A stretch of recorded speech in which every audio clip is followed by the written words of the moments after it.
राज्यात आज नगरपरिषद आणि नगरपंचायतीच्या निवडणुकीसाठी मतदान पार पडतंय. एकीकडे आज मतदान पार पडल्यावर उद्या 3 डिसेंबरला या निवडणुकांचा निकाल येणं अपेक्षित असताना मतमोजणी आणि निकालाबाबत मात्र मोठी बातमी आज समोर आली आहे.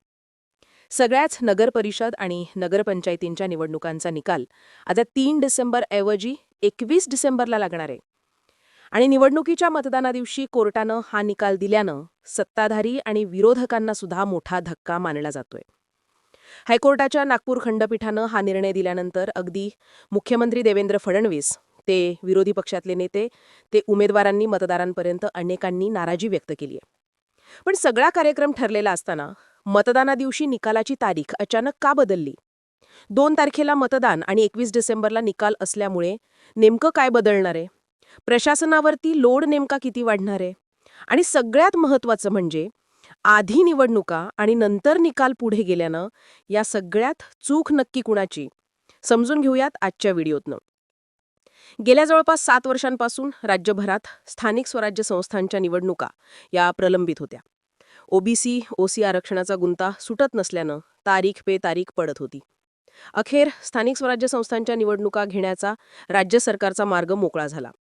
पहिल्या टप्प्यात नगरपरिषद आणि नगरपंचायतींच्या निवडणुका लागल्या आणि त्यानंतर दुसऱ्या किंवा तिसऱ्या टप्प्यात जिल्हा परिषद, पंचायत समित्या आणि महानगरपालिकांच्या निवडणुका होतील हे स्पष्ट झालं. पण निवडणूक आयोगानं महाराष्ट्रात स्थानिक स्वराज्य संस्थांच्या निवडणुका जाहीर केल्यापासूनच अगदी मतदार यादीपासून ते प्रभारात दिलेल्या आरक्षणापर्यंत अनेक प्रकारचे घोळ समोर यायला लागले. त्याविषयी सातत्यानं तक्रारी केल्या जात होत्या. त्यामुळे मुंबई उच्च न्यायालयासह औरंगाबाद खंडपीठाकडे वेगवेगळ्या याचिका या दाखल करण्यात आल्या होत्या. निवडणूक प्रक्रियेतला हा सगळा घोळ समोर आल्यानंतर राज्यातल्या 22 नगर परिषदांच्या अध्यक्षपदांच्या निवडणुका या पुढे ढकलण्यात आल्या. 17क तरतुदीनुसार उमेदवारानं कोर्टात अपील केल्यानंतर उमेदवाराला अर्ज मागे घेण्यासाठी ठराविक वेळ देणं गरजेचं आहे. अन्यथा संपूर्ण निवडणुकीवरती परिणाम झाला असता आणि निवडणुका स्थगित कराव्या लागल्या असत्या.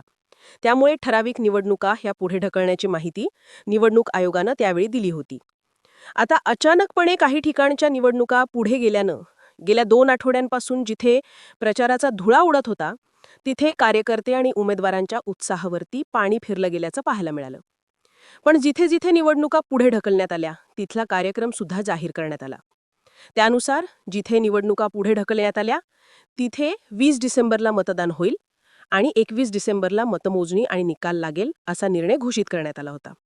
आता ज्या ठिकाणच्या निवडणुका पुढे ढकलण्यात आल्या त्यामध्ये पुणे जिल्ह्यातलं बारामती, लातूर जिल्ह्यातील रेणापूर, सोलापूरमधील मंगळवेढा, अनगर, सातारा जिल्ह्यातील महाबळेश्वर, फलटण, यवतमाळमधील यवतमाळ नगरपालिका, वाशिम नगरपालिका, चंद्रपूरमधील घुग्गुस, वर्धामधील देवळी, बुलढाण्यातील देऊळगाव राजा, अकोला जिल्ह्यातील बाळापूर, हिंगोली जिल्ह्यातील वसमत, नांदेड जिल्ह्यातील मुखेड आणि धर्माबाद, छत्रपती संभाजीनगर जिल्ह्यातील फुलंब्री, ठाणे जिल्ह्यातील अंबरनाथ आणि अहिल्यानगरमधील कोपरगाव, देवळाली, नेवासा, पाथर्डी या नगर परिषद आणि नगरपंचायतींचा समावेश आहे.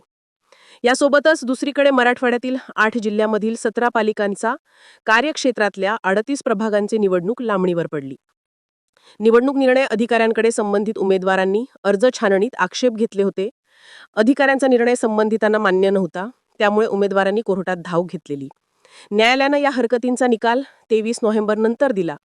तोपर्यंत अर्ज मागे घेण्याची मुदत निघून गेली होती. तसंच चिन्ह वाटपाच्या प्रक्रियेला विलंब झाला. त्यामुळे संबंधितांना प्रचाराला कमी वेळ मिळाला. म्हणून राज्य निवडणूक आयोगानं निवडणुका पुढे ढकलण्याचे निर्देश दिले. त्यानुसार त्या ठिकाणचं मतदान सुद्धा 20 डिसेंबरला घेण्यात येईल असं जाहीर करण्यात आलं. आता एकीकडे अचानकपणे 22 नगराध्यक्षांच्या आणि मराठवाड्यातल्या 38 प्रभागांच्या निवडणुका लांबणीवर पडल्यानं नाराजी व्यक्त केली जात होती. हा एक धक्का असताना दुसरा एक धक्का सुद्धा आज म्हणजेच 2 तारखेला ऐन मतदानाच्या दिवशी नेण्यात आला. आज होत असणाऱ्या निवडणुकांचा निकाल हा उद्या 3 डिसेंबरला येणं अपेक्षित असताना नगर परिषद आणि नगरपंचायती निवडणुकींच्या सर्वच निवडणुकींचे निकाल हे एकाच दिवशी जाहीर व्हावेत, अन्यथा 20 नगर परिषदांच्या निकालावरती प्रभाव पडू शकतो अशी याचिका उच्च न्यायालयात दाखल करण्यात आली होती. याबाबतचा सगळा युक्तिवाद आज ऐकून घेतल्यानंतर उच्च न्यायालयाच्या खंडपीठानं आज मतदान होणाऱ्या आणि पुढे ढकललेल्या कार्यक्रमानुसार 20 डिसेंबरला मतदान होणाऱ्या म्हणजे सगळ्या नगर परिषद आणि नगरपंचायती निवडणुकींचा निकाल एकाच दिवशी म्हणजे 21 डिसेंबरला जाहीर करण्याचे निर्देश दिलेले आहेत. आणि त्यामुळे आज जरी मतदान झालं तरी त्यांचे निकाल सुद्धा 21 डिसेंबरला जाहीर होणार आहेत. आणि या निवडणुकींचे एक्झिट पोलही 20 तारखेला निवडणूक संपल्यानंतर अर्ध्या तासानं जाहीर करता येतील. तसंच नगर परिषद आणि नगरपंचायतींच्या आदर्श आचारसंहिता सुद्धा 20 डिसेंबरपर्यंत लागू राहील असे न्यायालयानं आदेश दिलेले आहेत. आता ज्या ठिकाणी निवडणूक रद्द झाली आहे त्या ठिकाणी असलेल्या उमेदवारांना आत्ताच्या प्रक्रियेत जे निवडणूक चिन्ह मिळालं होतं त्यांचं तेच निवडणूक चिन्ह कायम राहणार आहे. पण निवडणूक रद्द झालेल्या ठिकाणी उमेदवारांना आधीच खर्च केल्यानं त्यांची खर्चाची मर्यादा वाढवून देण्यात यावी ही मागणी मात्र न्यायालयानं मान्य केलेली नाहीये. कोर्टाच्या निकालासंदर्भात हायकोर्टाचे वकील आनंद देशपांडेंनी माध्यमांना माहिती दिली की कोर्टानं आज निर्णय देताना स्पष्ट सांगितलं की 2 आणि 20 तारखेला मतदान होईल, परंतु दोन्ही मतदान झाल्यानंतर दोन्हीचे मतमोजणी आणि निकाल 21 डिसेंबरला येईल आणि 20 तारखेपर्यंत आचारसंहिता लागू राहील. एका मतदानाचा दुसऱ्या मतदानावरती प्रभाव पडू नये त्यासाठी हा आदेश कोर्टानं दिलाय. आता हा निर्णय राज्य निवडणूक आयोगानं घ्यायला हवा होता अशी निरीक्षणं सुद्धा कोर्टानं नोंदवल्याची माहिती वकिलांनी दिलेली आहे. आता हे सगळं घडल्यानंतर वेगवेगळ्या स्तरातनं प्रतिक्रिया सुद्धा यायला सुरुवात झाली आहे. मुख्यमंत्री देवेंद्र फडणवीसांनी या सगळ्यावरती तीव्र नाराजी व्यक्त केली आहे.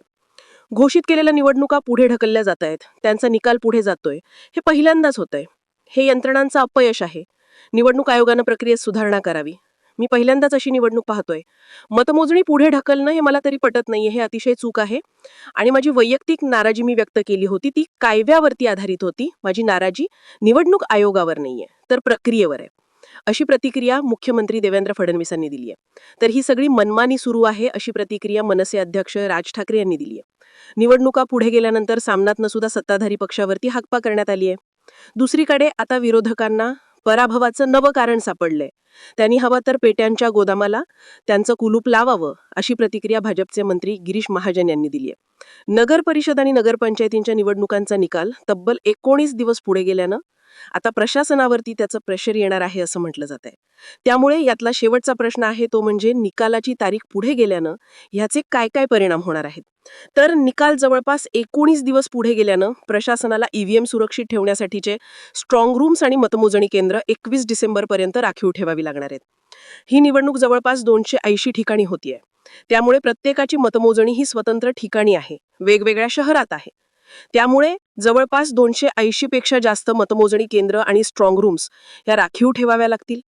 याशिवाय सगळ्या स्ट्रॉंग रूममध्ये तेवढ्या दिवस ईव्हीएम सुरक्षित ठेवण्यासाठी पोलीस बंदोबस्त ठेवावा लागणार आहे.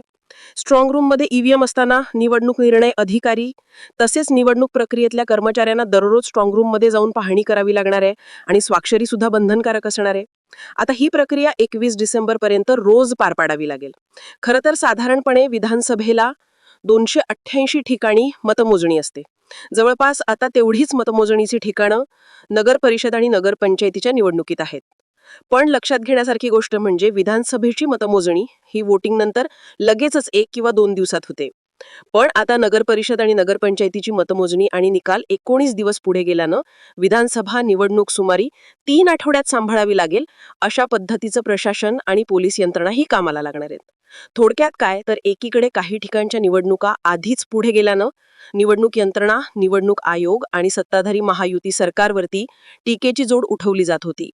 त्यात आज होणाऱ्या निवडणुकांचा निकाल थेट 19 दिवसांनी पुढे गेल्यानं वातावरण आणखीनच तापल्याचं पाहायला मिळतंय.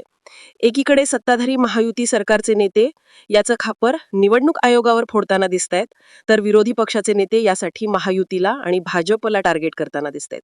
तुम्हाला काय वाटतं? निवडणुकांचा निकाल नेमका का पुढे गेला असेल? यासाठी जबाबदार नेमकं कोण? चूक नेमकी कोणाची? याबद्दलच्या तुमच्या मतं आम्हाला कॉमेंट बॉक्समध्ये नक्की कळवा आणि अशाच माहितीपूर्ण व्हिडिओंसाठी आपल्या गर्जना मराठी या YouTube चॅनलला सबस्क्राईब करायला विसरू नका. धन्यवाद.